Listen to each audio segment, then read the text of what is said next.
Yeah, I'll be talking about grass, why we're building grass. Um, as it was just mentioned, grass is the data layer of AI. Um, you essentially have two inputs when you're training any sort of AI model.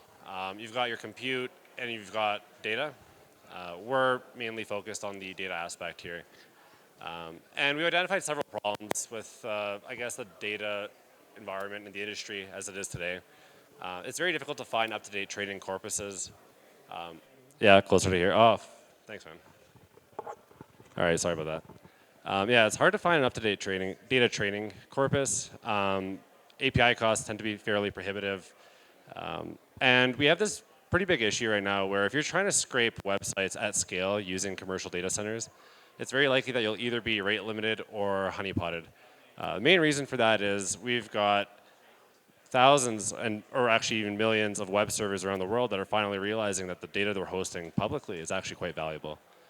And instead of just logging gating it and absolutely destroying their user experience and like whatever the revenue flow and whatever the revenue model may be, they're deciding to start poisoning data on the server side. And this has been quite an interesting development and a big part of why we started building this. So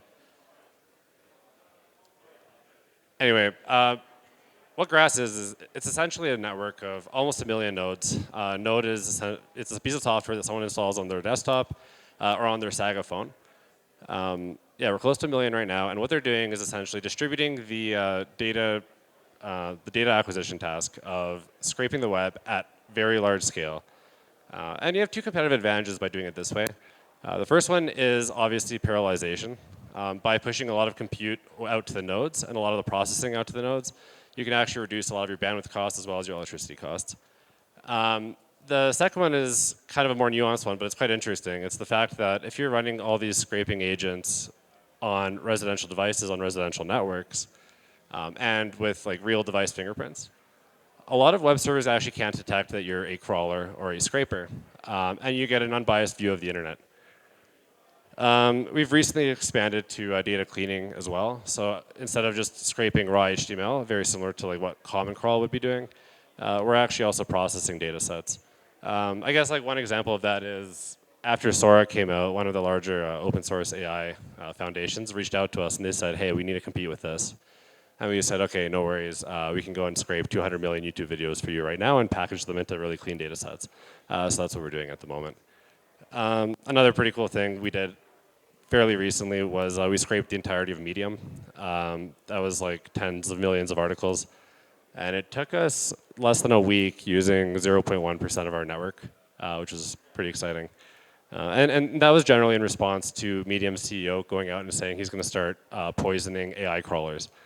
He said he was going to start inserting fake links and detecting crawlers and ruining data sets with things like fake news or just like infinite links that don't lead to anywhere. And we said, okay, challenge accepted. And we ran that through our network and managed to capture, yeah, literally every single Medium article ever written. So if anyone here is building an AI model and needs some form of differentiated data, hit me up. We can give you access to the repo.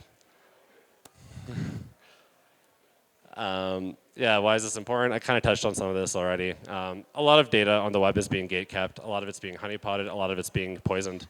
And like, there's two ways that people poison data sets. I mentioned how they do it on the server side, and that's mainly through honeypotting. The other one's actually a bit more nuanced. It's actually quite interesting. What people are doing is retroactively poisoning data sets right now. And I think in the next few years, we're going to see this become an increasingly bigger problem. If you think about the history of search engines, you can kind of start seeing its echoes perturbate through like the new developments in LLMs.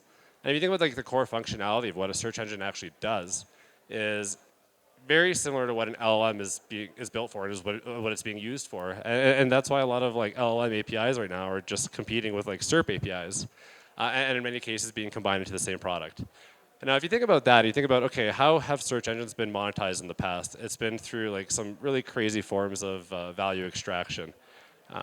And it would be pretty crazy to think that there won't be a single advertiser in the world that won't be incentivized to go and start paying people to begin altering data sets after they've already been scraped in order to influence or bias a model before it even gets pre-trained or fine-tuned or whatnot. And actually, some of the cool things that we're doing on chain help mitigate this problem and help create a level of provenance where when one of your nodes that you've installed on your device actually goes and scrapes the entirety of a website, during the scraping process, it's submitting proofs of those requests on chain. And by augmenting the original data set and adding that proof, you can actually prove that this data set or this row of this data set is directly linked to that website and that scraping action on that day, and this cannot be spoofed. And if anyone ever wanted to start messing around with one of these data sets, like let's say ahead of an election or ahead of some sort of advertising campaign, this could be very easy to catch. At the moment, it isn't, because if you want to go and verify petabytes of data, like, that's the scale we're talking about when we're talking about a lot of these large language models. Like, good luck searching through that, indexing that entire data set, and then you have to basically recreate the entire scraping and crawling action, which costs a lot of money if you want to go and verify this in any other way. So yeah, anyway, that's one of the solutions that we're pretty excited about at the moment. Yeah, how's it going so far? I touched a bit on our metrics earlier. 1,000% user growth in the past 3 months. For some of the crypto traders out there, that means 10x. We have, almost 1 million nodes. The exact number is actually 800,000 daily active users on individual IP addresses on unique device fingerprints. We're scraping over a terabyte of data per day. In addition to some of the ones that I already mentioned, we're also scraping all kinds of proprietary data for many, I guess, commercial AI adjacent use cases. And yeah, we're downloaded in 190 countries, which is pretty exciting. And one of the things I'm pretty excited about when it comes to our geographic distribution is the fact that we actually plan on adding labeling to our workflow and adding this gamified version of being able to go in and start annotating images or writing captions for things or evaluating the outputs of like AI models.